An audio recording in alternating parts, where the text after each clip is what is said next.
ਅੱਜ ਆਪਾਂ chapter number 2 sports and nutrition ਆਪਾਂ ਸਟਾਰਟ ਕਰ ਰਹੇ ਹਾਂ।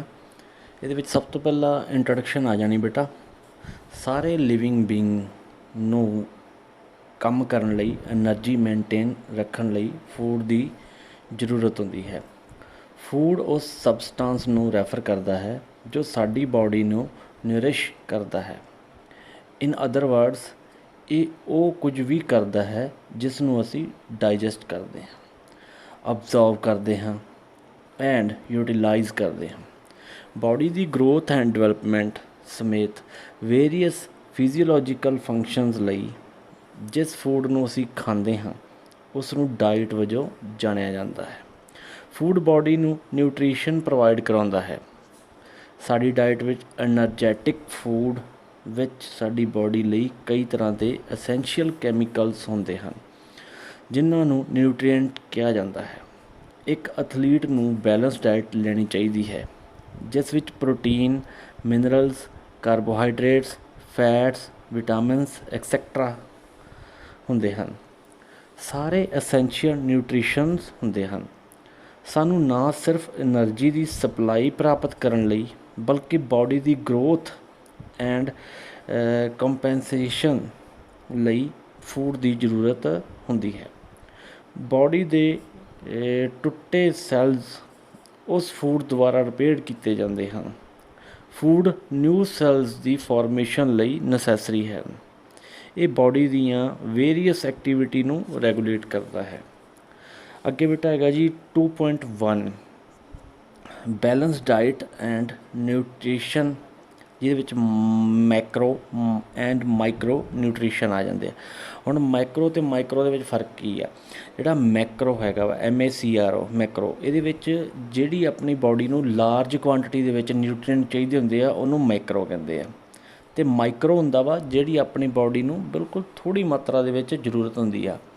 ਹੁਣ ਮੈਕਰੋ MACR ਮੈਕਰੋ ਵਿੱਚ ਆਉਂਦੇ ਆ ਜੀ ਪ੍ਰੋਟੀਨ, ਕਾਰਬ, ਫੈਟ, ਵਾਟਰ। ਅਤੇ ਮਾਈਕਰੋ ਦੇ ਵਿੱਚ ਆਪਾਂ ਨੂੰ ਜਿਹਦੀ ਜ਼ਰੂਰਤ ਹੁੰਦੀ ਆ ਉਹ ਵਿਟਾਮਿਨਸ ਅਤੇ ਮਿਨਰਲਸ ਹੁੰਦੇ ਨੇ। ਹੁਣ ਬੇਟਾ ਇਹਦੇ meaning of balance diet. Balance diet ਨੂੰ ਉਸ ਡਾਈਟ ਵਜੋਂ ਡਿਫਾਈਨ ਕੀਤਾ ਜਾਂਦਾ ਹੈ ਜਿਸ ਵਿੱਚ ਬਾਡੀ ਰਿਕੁਆਇਰਡ ਅਮਾਊਂਟ ਦੀ ਕਰੈਕਟ ਅਮਾਊਂਟ ਵਿੱਚ ਸਾਰੇ ਐਸੈਂਸ਼ੀਅਲ ਫੂਡਸ ਹੁੰਦੇ ਹਨ, ਸਾਰੇ ਐਸੈਂਸ਼ੀਅਲ ਐਲੀਮੈਂਟਸ ਹੁੰਦੇ ਹਨ। For example proteins, carbohydrate, vitamins, fat, minerals and water ਨੂੰ ਬੈਲੈਂਸ ਡਾਈਟ ਕਿਹਾ ਜਾਂਦਾ ਹੈ। ਇਸ ਵਿੱਚ protein, fat and carbohydrate the ratio 1:1:4 ਹੋਣੀ ਚਾਹੀਦੀ ਹੈ। ਮਤਲਬ ਕਿ ਇਹਦੇ ਵਿੱਚ ਬੇਟਾ ਪ੍ਰੋਟੀਨ ਦਾ 1, ਫੈਟ ਦਾ 1 ਅਤੇ ਕਾਰਬੋਹਾਈਡਰੇਟ ਦੇ 4। ਗਰੋਥ ਐਂਡ ਬਾਡੀ ਮੇਨਟੇਨੈਂਸ ਲਈ ਬੈਲੈਂਸ ਡਾਈਟ ਜ਼ਰੂਰੀ ਹੈ। ਹਾਲਾਂਕਿ ਹਰ ਵਿਅਕਤੀ ਦੀ ਡਾਈਟ ਡਿਫਰੈਂਟ ਹੁੰਦੀ ਹੈ ਕਿਉਂਕਿ ਇਹ ਉਹਨਾਂ ਬਾਡੀ ਦੀ ਨੀਡਸ ਅਕੋਰਡਿੰਗ ਵੱਖਰੀ ਹੁੰਦੀ ਹੈ। ਕਿਸੇ ਨੂੰ ਪ੍ਰੋਟੀਨ ਜ਼ਿਆਦਾ ਚਾਹੀਦਾ ਹੁੰਦਾ, ਜਿਹੜੇ ਬੰਦੇ ਹਾਰਡ ਵਰਕ ਕਰਦੇ ਆ ਜਾਂ ਜਿਨ੍ਹਾਂ ਨੇ ਬਾਡੀ ਬਿਲਡ ਕਰਨੀ ਹੁੰਦੀ ਆ ਉਹਨਾਂ ਨੂੰ ਪ੍ਰੋਟੀਨ ਲੋੜ ਜ਼ਿਆਦਾ ਹੁੰਦੀ ਆ। ਜਿਨ੍ਹਾਂ ਨੇ ਜ਼ਿਆਦਾ ਕੰਮ ਕਰਨਾ ਵਾ ਉਹਨਾਂ ਨੂੰ ਕਾਰਬਸ ਦੀ ਲੋੜ ਹੁੰਦੀ ਆ। ਅੱਗੇ ਆ ਗਿਆ ਜੀ depending on the presence of nutrition in different food stuffs, food haves been divided into different food groups. ਹੁਣ ਕਈ ਫੂਡ ਗਰੁੱਪਸ ਦੇ ਵਿੱਚ ਵੰਡੇ ਹੋਏ ਨੇ। ਸਭ ਤੋਂ ਪਹਿਲਾਂ ਆ ਜਾਂਦਾ ਜੀ cereals and millets. Serial and millets ਜਿਵੇਂ ਕਿ ਵੀਟ, ਰਾਈਸ, ਜਵਾਰ, ਬਾਜਰਾ, ਰਾਈ ਐਕਸੈਕਟਰਾ ਫੂਡ ਵਿੱਚ ਇਨਕਲੂਡਡ ਹਨ। ਇਹ ਮੇਜਰਲੀ ਕਾਰਬੋਹਾਈਡਰੇਟਸ ਦਿੰਦੇ ਹਨ। ਸੈਰਲਸ ਪ੍ਰੋਟੀਨ ਵੀ ਪ੍ਰੋਵਾਈਡ ਕਰਦੇ ਹਨ। B vitamin, iron and calcium ਇਹ ਵੀ ਦਿੰਦੇ ਹਨ। ਸੈਕਿੰਡ ਹੈਗਾ ਜੀ ਪਲਸਸ। ਪਲਸਸ ਵਿੱਚ ਸਾਰੀਆਂ ਵਾਸ਼ਡ ਦਾਲ ਜਿਵੇਂ red gram, Bengal gram, lentils, green grams ਜਿਹਨੂੰ ਮੂੰਗ ਦੀ ਦਾਲ ਕਹਿ ਦਿੰਦੇ ਆ ਐਕਸੈਕਟਰਾ ਪਲਸਿਸ ਪ੍ਰੋਟੀਨ ਪ੍ਰੋਵਾਈਡ ਕਰਦੀਆਂ ਹਨ। ਇਹ ਕਾਰਬੋਹਾਈਡਰੇਟ ਐਂਡ ਬੀ ਵਿਟਾਮਿਨ ਖਾਸ ਕਰਕੇ ਥਾਇਮਿਨ ਐਂਡ ਨਾਇਸਿਨ ਦਾ ਫੇਅਰ ਸੋਰਸ ਹੈ। Whole pulses iron and fibres ਵੀ ਪ੍ਰੋਵਾਈਡ ਕਰਦੀਆਂ ਹਨ। ਸਪਰੂਟਸ ਵਿਟਾਮਿਨ C ਪ੍ਰੋਵਾਈਡ ਕਰਦੇ ਹਨ। ਸਪਾਊਟਸ ਜਿਹਨੂੰ ਕਹਿ ਦਿੰਦੇ ਆਪਾਂ। ਨੰਬਰ 3 ਹੈਗਾ ਜੀ ਮਿਲਕ ਐਂਡ ਮਿਲਕ ਪ੍ਰੋਡਕਟਸ, ਮਤਲਬ ਕਿ ਦੁੱਧ ਅਤੇ ਦੁੱਧ ਤੋਂ ਜਿਹੜੇ ਪ੍ਰੋਡਕਟਸ ਬਣਦੇ ਹਨ। ਇਸ ਗਰੁੱਪ ਵਿੱਚ ਮਿਲਕ, ਕਰਡ, ਚੀਜ਼, ਪਨੀਰ, ਖੋਆ ਐਕਸੈਟਰਾ ਫੂਡ ਇਨਕਲੂਡ ਹੁੰਦੇ ਹਨ। ਇਸ ਵਿੱਚ ਮੇਜਰ ਨਿਊਟਰੀਐਂਟ ਗੁੱਡ ਪ੍ਰੋਟੀਨਸ ਹੁੰਦਾ ਹੈ। ਇਸ ਤੋਂ ਇਲਾਵਾ ਜਿਵੇਂ ਕਾਰਬੋਹਾਈਡਰੇਟ, ਫੈਟ, ਕੈਲਸ਼ੀਅਮ, ਰਿਬੋਫਲੇਵਿਨ ਪ੍ਰੋਵਾਈਡ ਕਰਵਾਉਂਦਾ ਹੈ। ਮਿਲਕ ਐਂਡ ਮਿਲਕ ਪ੍ਰੋਡਕਟਸ ਆਮ ਤੌਰ 'ਤੇ ਆਇਰਨ ਐਂਡ ਵਿਟਾਮਿਨ ਸੀ ਨੂੰ ਛੱਡ ਕੇ ਬਾਕੀ ਸਾਰੇ ਨਿਊਟਰੀਐਂਟ ਹੁੰਦੇ ਹਨ। ਹੁਣ ਇਹਦੇ ਵਿੱਚ ਬੇਟਾ ਆਇਰਨ ਨਹੀਂ ਹੁੰਦਾ ਗਾ ਅਤੇ ਵਿਟਾਮਿਨ ਸੀ ਨਹੀਂ ਹੁੰਦਾ ਗਾ, ਕਿਉਂਕਿ ਵਿਟਾਮਿਨ ਸੀ ਇੱਕ ਸਿਟਰਿਕ ਐਸਿਡ ਆ ਜਿਹੜਾ ਕਿ ਆਪਾਂ ਨੂੰ ਖੱਟੀਆਂ ਚੀਜ਼ਾਂ ਜਿਵੇਂ ਲੈਮਨ ਦੀ ਫੈਮਿਲੀ ਆ ਉਹਨਾਂ ਤੋਂ ਮਿਲਦਾ ਵਾ। ਨੰਬਰ 4 ਆ ਗਿਆ ਜੀ ਮੀਟ ਐਂਡ ਮੀਟ ਪ੍ਰੋਡਕਟਸ। ਇਹਨਾਂ ਵਿੱਚ meat, fish, chicken, egg and ਇਹਨਾਂ ਨਾਲ ਬਣੇ ਪ੍ਰੋਡਕਟਸ ਹੁੰਦੇ ਹਨ। ਇਸ ਗਰੁੱਪ ਵਿੱਚ ਗੁੱਡ ਕੁਆਲਿਟੀ ਵਾਲੇ ਪ੍ਰੋਟੀਨ ਦਾ ਮੇਜਰ ਸੋਰਸ ਹੈ। ਇਸ ਦੁਆਰਾ ਸਪਲਾਈ ਕੀਤੇ ਗਏ ਹੋਰ ਨਿਊਟਰੀਐਂਟ ਜਿਵੇਂ vitamin B, retinol and calcium ਹਨ। ਐਗਜ਼ ਖਾਸ ਕਰਕੇ ਜ਼ਿਆਦਾ ਨਿਊਟਰੀਐਂਟ ਦਾ ਸੋਰਸ ਹੁੰਦੇ ਹਨ, ਮਤਲਬ ਕਿ ਇਹ 'ਚ ਬਹੁਤ ਸਾਰੇ ਨਿਊਟਰੀਐਂਟ ਹੁੰਦੇ, ਵਿਟਾਮਿਨ ਵੀ ਬਹੁਤ ਸਾਰੇ ਹੁੰਦੇ। Number 5 nuts and oil seeds. Nut and oil seeds ਜਿਵੇਂ ground nuts, almonds, cashew nuts, til seeds ਜਿਹਨੂੰ ਤਿਲ ਕਹਿ ਦਿੰਦੇ ਹਾਂ ਆਪਾਂ, ਪਿਸਟਾਚੀਓ ਜਿਹਨੂੰ ਆਪਾਂ ਪਿਸਤਾ ਕਹਿ ਦਿੰਦੇ ਹਾਂ ਐਕਸੈਟਰਾ ਫੈਟ ਦਾ ਗੁੱਡ ਸੋਰਸ ਹਨ। ਇਹ protein, B vitamin, calcium and other minerals ਵੀ ਪ੍ਰੋਵਾਈਡ ਕਰਦੇ ਹਨ। ਨੰਬਰ 6 ਹੈਗਾ ਜੀ ਗ੍ਰੀਨ ਲੀਫੀ ਵੈਜੀਟੇਬਲਸ ਜਿਹਨੂੰ GLVS ਵੀ ਕਹਿ ਦਿੰਦੇ ਆ। ਇਹ ਕੀ ਹੁੰਦੀਆਂ ਹਰੇ ਪੱਤੇਦਾਰ ਸਬਜ਼ੀਆਂ ਜਿਹਨਾਂ ਨੂੰ ਆਪਾਂ ਕਹਿੰਦੇ, ਇਹਨਾਂ ਵਿੱਚ ਮਸਟਰਡ ਜਿਹਨੂੰ ਸਰੋਂ ਕਹਿ ਦਿੰਦੇ ਹਾਂ, ਬਾਥੂ, ਫੈਂਗੋ ਗ੍ਰੀਨ ਲੀਵਸ ਜਿਹਨੂੰ ਮੇਥੀ ਕਹਿ ਦਿੰਦੇ ਹਾਂ, ਸਪਿੰਚ ਜਿਹਨੂੰ ਆਪਾਂ ਪਾਲਕ ਕਹਿੰਦੇ ਹਾਂ ਸ਼ਾਮਲ ਹੁੰਦੇ ਹਨ। Green leafy vegetables carotene, iron and fibres ਦਾ ਇੱਕ ਗੁੱਡ ਸੋਰਸ ਹੈ। ਇਹ ਕੈਲਸ਼ੀਅਮ ਦਾ ਇੱਕ ਸੋਰਸ ਹੈ, ਪਰ GLVS ਬਾਈਡ ਕੈਲਸ਼ੀਅਮ ਵਿੱਚ ਆਕਸਲੇਟ ਦੀ ਪ੍ਰੈਜ਼ੈਂਸ ਹੈ ਅਤੇ ਇਸ ਲਈ ਜ਼ਿਆਦਾਤਰ ਅਬਜ਼ੌਰਪਸ਼ਨ ਐਂਡ ਯੂਟੀਲਾਈਜੇਸ਼ਨ ਲਈ ਅਨਅਵੇਲੇਬਲ ਬਣਾਉਂਦਾ ਹੈ। Fresh GLVS vitamin C provide ਕਰਦੇ ਹਨ।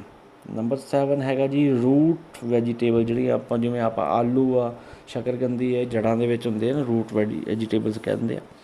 ਇਹਨਾਂ ਵਿੱਚ ਪੋਟੈਟੋ, ਕੋਲੋਕੈਸੀਓ ਜਿਹਨੂੰ ਅਰਬੀ ਕਹਿ ਦਿੰਦੇ ਹਾਂ, ਸਵੀਟ ਪੋਟੈਟੋ ਜਿਹਨੂੰ ਆਪਾਂ ਸ਼ਕਰਕੰਦੀ ਕਹਿ ਦਿੰਦੇ ਹਾਂ, ਯੈਮ ਇਹ ਵੀ ਇੱਕ ਤਰ੍ਹਾਂ ਦੀ ਸ਼ਕਰਕੰਦੀ ਦੀ ਕਿਸਮ ਆ, ਐਕਸੈਟਰਾ ਇਨਕਲੂਡ ਹੁੰਦੇ ਹਨ।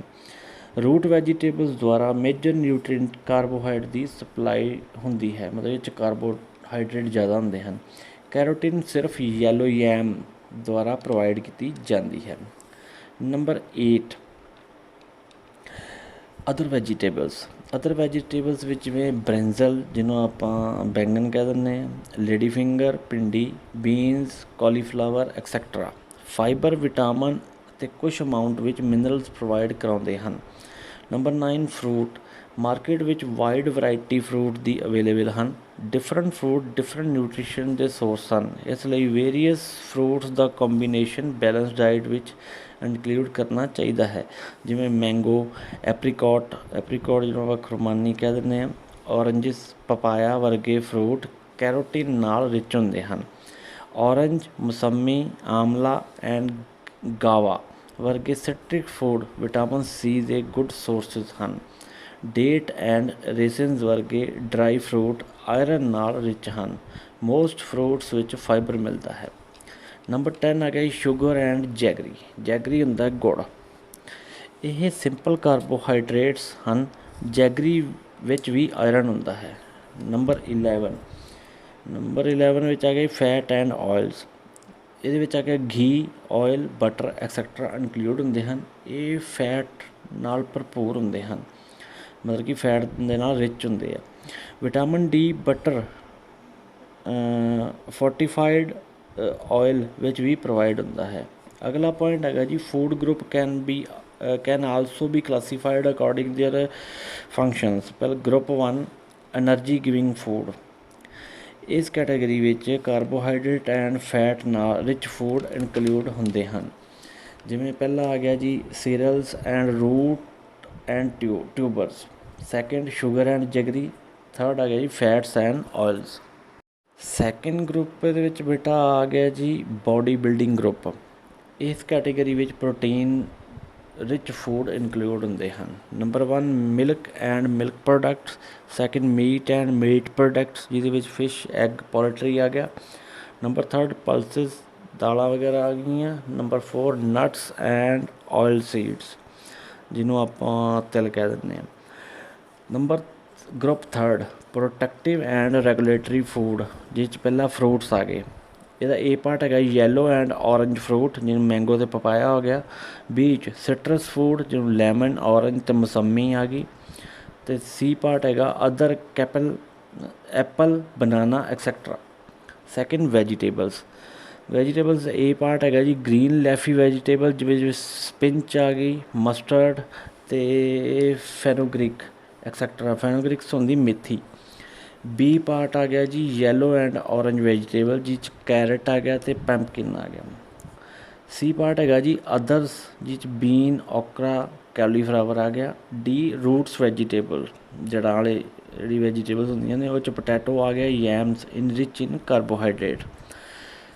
ਸਾਰੇ ਨਿਊਟਰੀਐਂਟ ਤੱਕ right amount and right preparations ਪ੍ਰਾਪਤ ਕਰਨ ਲਈ ਬੈਲੈਂਸ ਡਾਈਟ ਕੰਜ਼ਿਊਮ ਕਰਨਾ ਇੰਪੋਰਟੈਂਟ ਹੈ। ਬੈਲੈਂਸ ਡਾਈਟ ਦੇ ਬਗੈਰ ਤੁਹਾਡੀ body disease, infection, fatigue and low performance ਦੇ ਲਈ ਵਧੇਰੇ ਸੰਭਾਵਿਤ ਹੈ। ਕਿਸੇ ਵੀ ਮੀਲ ਵਿੱਚ ਸਾਰੇ ਫੂਡ ਗਰੁੱਪ ਦੇ ਫੂਡ ਇਨਕਲੂਡਡ ਕੀਤੇ ਜਾਣੇ ਚਾਹੀਦੇ ਹਨ। ਇਸ ਢੰਗ ਨਾਲ ਆਲ ਨਿਊਟ੍ਰੀਐਂਟ ਐਡਿਕਿਊਟ ਕੁਆਂਟਿਟੀ ਵਿੱਚ ਸਪਲਾਈ ਕੀਤੀ ਜਾਂਦੀ ਹੈ।